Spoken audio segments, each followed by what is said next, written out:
Nebuchadnezzar tears down God's city.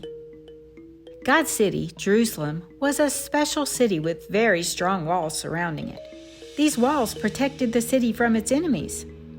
But most of the food was grown in the fields outside of the city, while most of the people lived inside the city. Anytime Nebuchadnezzar wanted to take charge of Jerusalem and take their treasures and boss them around, he would surround the city with his army so that no one, and no food, could get in or out. After a while, the people would get so hungry that they would say to Nebuchadnezzar, "Okay, you win. What do you want from us now?"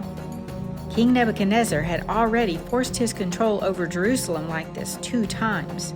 The first time, when Jehoiakim was king in Jerusalem, Nebuchadnezzar took Daniel and his friends to Babylon with the strongest and smartest noble boys. The second time, 8 years later, Ezekiel was taken to Babylon with even more of the noble men from God's city. Nebuchadnezzar took the brand new king Jehoiachin away too. But now, 10 years later, Nebuchadnezzar was about to come against God's city a 3rd time. But this time, Nebuchadnezzar wanted all the good stuff from God's city. He surrounded the city and took even more people away to Babylon. He took King Zedekiah, the last king, as a prisoner.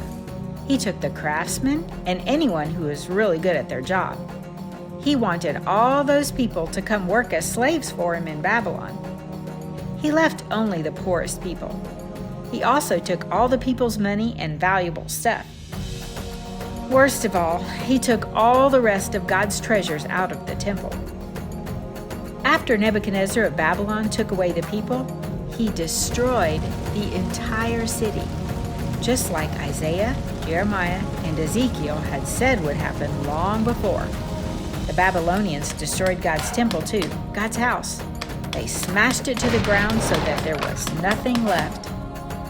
It was certainly a sad time. But remember, God also promised that good things would come again one day. One day God would bring his people home again, and they would build a new house for God.